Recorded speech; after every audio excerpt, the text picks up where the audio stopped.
अस्सलाम वालेकुम, welcome to the fresh episode of Aaj tech को। सो फाइनली संडे है। आप आज के मैक्सिमम जो क्वेश्चंस हैं उनके आंसर करने की कोशिश करूंगा। अब मैक्सिमम क्वेश्चंस को मैंने पिक करने की कोशिश की है हमेशा की तरह। अगर आपका क्वेश्चन पिक नहीं हुआ तो लाजमी तौर पर आप इस वीडियो के नीचे कमेंट कर दीजिएगा। आज इंशाल्लाह मैं इस वीडियो को एडिट शेडिट करने के बाद एंड के ऊपर आपको आपके रिप्लाई करूँगा, क्योंकि मुझे पता है मैं कह देता हूँ बाद में रिप्लाई में करता नहीं हूँ। आप लोगों की तरफ से काफ़ी सारी कंप्लेंट्स आ रही होती हैं।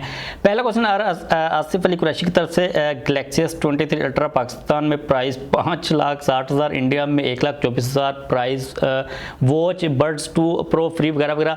अच्छा, आप लोगों की तरफ से क्वेश्चन काफ़ी ज़्यादा आता है कि एक स्मार्टफोन अभी recently Samsung Galaxy A34 and A54 India के अंदर आए और मैंने अपना आइडिया दिया था पाकिस्तान के अंदर प्राइसेस कितनी हो सकती हैं। उसके नीचे आप लोगों के काफ़ी आ रहे थे कमेंट्स के भाई इतनी ज़्यादा प्राइस पाकिस्तान के अंदर क्यों, कंपेरिजन करने की कोशिश की जाती है। तो दो तीन चीज़ें आप लोगों के सामने में रख देता हूँ। अगर आप लोग इस वक्त एक करेंसी के डिफरेंस के ऊपर देखते हो ना, एक जो इंडियन रुपीज़ है पाकिस्तान के अंदर 3.5 रुपए के बराबर है।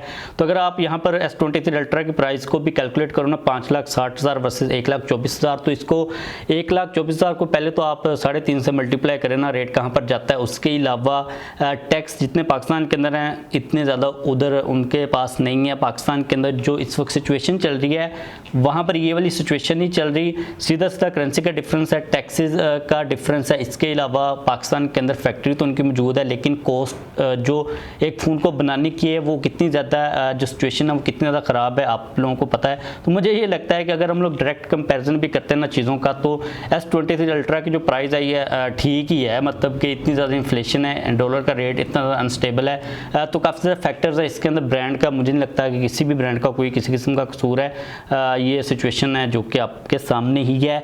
अगला क्वेश्चन पूछा मोस्ट फनी वीडियोज़ ने, भाई मैं अभी तुर्की में हूँ, क्या लिखा, मैं अभी तुर्की में हूँ, यहाँ से मोबाइल लेने वाला हूँ, पाकिस्तान में PT टैक्स ना होगा, Redmi Note 12 Pro। अच्छा यार, इसके बारे में काफ़ी क्वेश्चन आते हैं, ये वाला फ़ोन है, ये वाला फ़ोन है, ये वाला फ़ोन है, कैलकुलेट कैसे करना। तो यार काफ़ी ज़्यादा सिंपल सा तरीका है, मैं आपको लिंक नीचे प्रोवाइड करूँगा। उसके ऊपर जाकर 2-3 स्टेप्स के बाद आपकी ID बन जाएगी। उसके बाद आपने सिंपल IMEI नंबर लिखना है। आपका जो टैक्स है वो आप दुनिया में कहीं पर भी बैठे हो, किसी भी फ़ोन के ऊपर टेस्ट करना आपने तो वो कर सकते हो।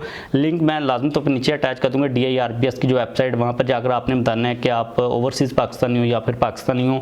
ID कार्ड के ऊपर या फिर आपने जो रजिस्ट्रेशन है वो करवा लेनी है, ताकि उनको पता हो कि आप इधर से कर रहे हो या फिर पासपोर्ट वगैरह के ऊपर कर रहे हो। उसके बाद सिंपल IMEI नंबर लिखना है, आपको वो टोटल एग्जैक्ट जो अमाउंट है वो बता दी जाएगी।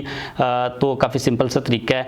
इजाज़त मैंने पूछा मैं question, Galaxy S23 ultra display quality and iPhone 14 Pro Max display quality which one among.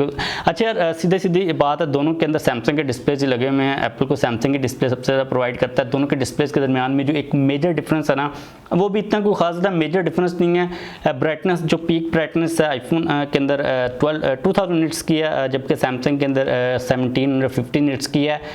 Same displays हैं, थोड़ी सी कलर जो कैलिब्रेशन होती है उसके अंदर डिफरेंस हो सकता है, लेकिन overall same top notch displays हैं। इस बेस के ऊपर आप किसी भी फ़ोन के को चूज़ नहीं कर सकते, ना ही दोनों फ़ोन्स के दरमियान में आप किसी एक को विनर बना सकते हो कि भाई इसका ज़्यादा अच्छा डिस्प्ले, इसका नहीं है। तो कोई ख़ास फ़र्क नहीं है, सिर्फ ब्राइटनेस का, थोड़ी सी कलर की, प्रोसेसिंग का फ़र्क है, और कोई भी ख़ास फ़र्क नहीं है। क्योंकि एप्पल अपने लिहाज से ट्रू टून वगैरह कोई प्रो मोशन कहता है तो वही 120 हर्ट्ज़ ना, इसके अलावा तो कोई चीज़ का फ़र्क नहीं है। तो कोई ख़ास फ़र्क नहीं है दोनों के अंदर। अहमद रज़ा ने पूछा भाई one plus official PDF box पर पाकिस्तान में कहाँ से बाय कर सकते हैं। अच्छा यार, मुझे कोई ऐसा डीलर नहीं पता, मैं कोई किसी को रिकमेंड नहीं कर सकता। जिन लोगों को मैं जानता हूँ वो किट फ़ोन्स के अंदर डील नहीं करते, वो बॉक्स पैक ही बेच रहे होते हैं। उनके पास I don't think OnePlus के फ़ोन्स पड़े होंगे।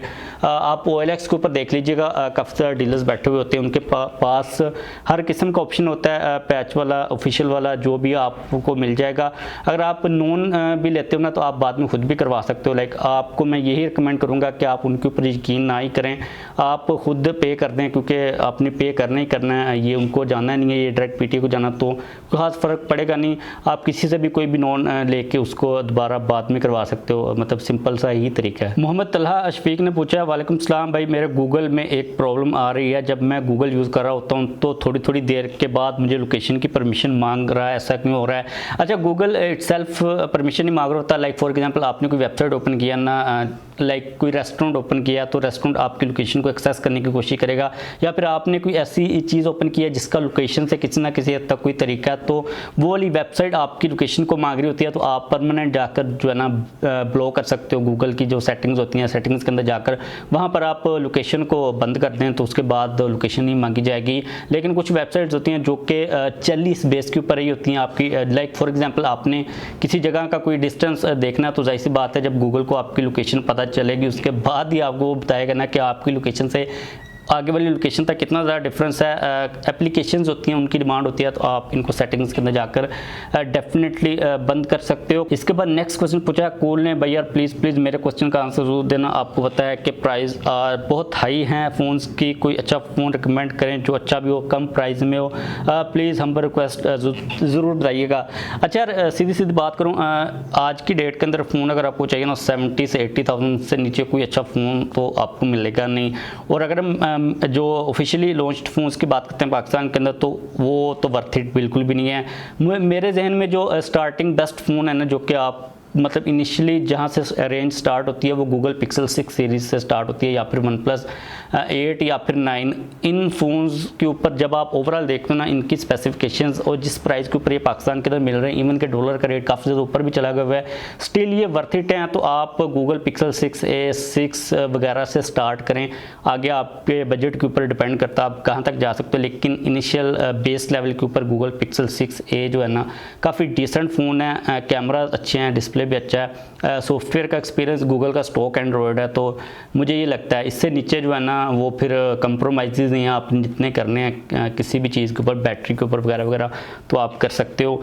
नदीम मुगल ने पूछा अनुमान भाई S23 अल्ट्रा का रेट कम होगा, मोबाइल लेने था मगर रेट बहुत कम है, कुछ समझ नहीं आ रहा है। भाई इसका जो रेट है बिल्कुल कम नहीं होने वाला, रेट कम होने की कोई रीज़न भी समझ नहीं ना आ रही। देखिए 2-3 रीज़न्स की वजह से रेट कम होते हैं।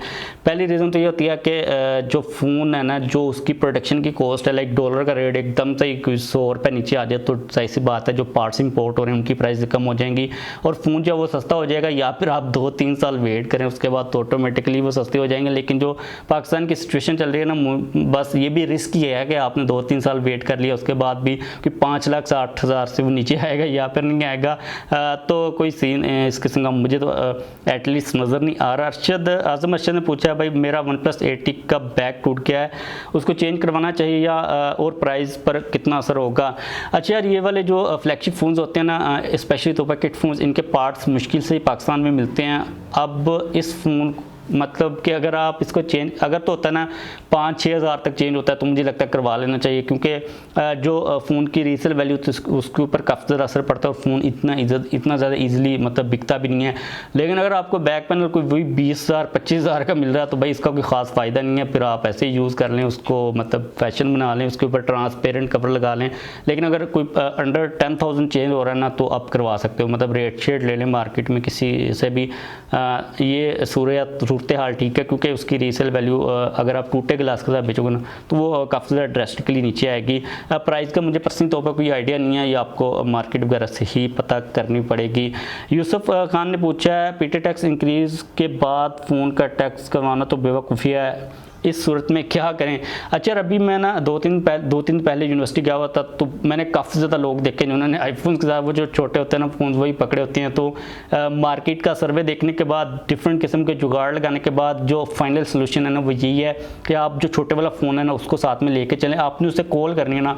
अब वो शर्म भी वैसे भी लोगों ख़त्म हो गई है कि लोग कहेंगे भाई मैंने कोई छोटा फ़ोन पकड़ा हुआ है, मतलब कि साथ में अगर आपने आईफोन पकड़ा हुआ ना तो कोई नहीं आपको कहेगा, सबको पता है कि भाई 1,80,000-90,000 का टैक्स किसी ने नहीं देना। तो सोल्यूशन यही है कि आप छोटा सा कोई भी 4-5 हज़ार वाला फ़ोन लें, उसके ऊपर कॉल करें, बाकी सारी चीज़ें आपके पास, और उसको हैंडल करना, उसको जेब में डालना भी आसान होता है, मतलब वो बड़ा तो होता नहीं, आप उसको कहीं पर भी घुसा सकते हो। तो सबसे बेस्ट जो सोल्यूशन है वो मेरी नज़र में अभी यही है। मुबीन गुल ने पूछा भाई मोबाइल कब तक सस्ते होंगे, इसका जो सिंपल और सादा आंसर है जब तक ये गवर्नमेंट नहीं ना जाती तब तक तो सस्ते नहीं होने वाले, दुआ करें कि ये गवर्नमेंट खत्म हो जाए। इसके बाद आदि एडिस ने पूछा सनवॉक की सिम आएगी। अच्छा यार उसके बारे में एक अपडेट आई थी जो कि मैंने कवर कर ली थी, वो इन्वेस्टमेंट करना चाह रहे हैं, अब वो किस लेवल की करते हैं।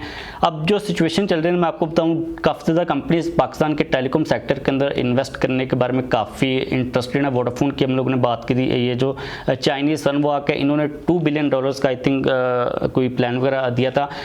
अब पाकिस्तान के अंदर ये हालात को ना थोड़ा सा ठीक होने के बारे में देख रहे हैं, क्योंकि आज की डेट के अंदर कोई भी एक नई चीज़ स्टार्ट करना, नई कंपनी कोई वर्थ इट नहीं है, इकोनॉमी की सिचुएशन ठीक नहीं है, लोगों के पास इतना पैसा नहीं है कि वो इन कंपनीज़ को यूज़ करें, इनकी सर्विसेज को इस्तेमाल करें।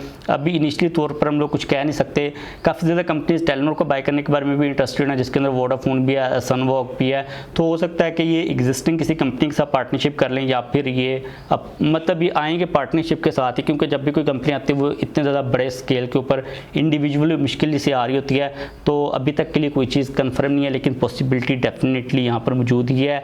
इसके बाद बात करें नेक्स्ट क्वेश्चन की, ये अदरीस गाजी ने पूछा, इन्होंने डिफरेंट टाइप के जो फ़ोन्स होते हैं उनके बारे में पूछा है। Patch approved, service server approved, Samsung में रूट शुदा अप्रूव्ड, बगैर रूट के अप्रूव्ड, CPID अप्रूव्ड, इनके दरमियान में क्या फ़र्क है इस और पूछ रहे थे लोग। इसके अलावा गोल्ड स्मिथ पीके ने पूछा था क्या CPID पैच मोबाइल लेना ठीक है प्लीज़। अच्छा यार, ये जो जितने भी नाम आपने बताया ना, ये डिफरेंट सर्वर, रूट, बगैर रूट, CPID वगैरह, इनका जो सिंपल एक जो है ना जो रिज़ल्ट है वो ये होता है कि इनको जुगाड़ लगाकर पैच किया हुआ होता है। अब ये डिफरेंट नाम है, क्योंकि जब आप मार्केट के अंदर जाते हो तो इन डिफरेंट टर्म्स के दरमियान में एक टर्म को कहा जाता है ये डिफरेंट है, दूसरी डिफरेंट है। एक्चुअल में ये होती सेम ही है, सिर्फ लोगों को एज आ कन्विंस करने के तौर पर ना कि भाई ये VVIP है, ये VVIP पता नहीं 4-5 VV साथ में लगा कर कहते हैं ये उससे बेहतर है। लेकिन इन शॉर्ट ये होते पैच हैं, इन सभी के अंदर वही रिस्क इन्वॉल्व होते हैं। सभी की जो क्वालिटी ऑफ एक्सपीरियंस होती है, जो सर्विस होती है, वो एक जैसी ही होती है। एट द एंड आपको मैं कहूँगा कि ये फ़ोन्स मैं तो बिल्कुल रिकमेंड नहीं करूँगा, क्योंकि ये एक इलीगल चीज़ है। बाकी जहाँ तक बात है इनके दरमियान में फ़र्क का, तो कोई ख़ास फ़र्क नहीं होता। ये सब उन्होंने ऐसी टर्म्स बनाई हुई है मार्केट के अंदर, क्योंकि जो आपको बेचने वाला वहाँ पर बैठा होना दुकान के, उसको भी नहीं पता कि ये क्या होती हैं। जो रूट वगैरह करते हैं वो पीछे कुछ बैठे होते हैं ना, पीछे वाली दुकानों में कहीं पर वो सॉफ्टवेयर के अंदर जुगाड़ लगा कर ना अप्रूव कर रहे होते हैं, बाद में वो अपने नाम दे रहे होते हैं। तो आपने टेंशन वगैरह नहीं लेनी, और ये एक जैसे ही होते हैं, रिकमेंड में बिल्कुल नहीं करता, लेकिन इनके दरमियान में कोई आपको फ़र्क नज़र नहीं आएगा। तो बस यही क्वेश्चन थे, उम्मीद है कि आपको क्वेश्चन का आंसर मिल गया होगा। तो अगर फिर भी नहीं मिला तो दोबारा से आप कमेंट कर दीजिएगा, रिप्लाई करने की मैं पूरी कोशिश करूँगा इस वीक के अंदर। लाइक कर दीजिएगा, चैनल को भी सब्सक्राइब कर लीजिएगा।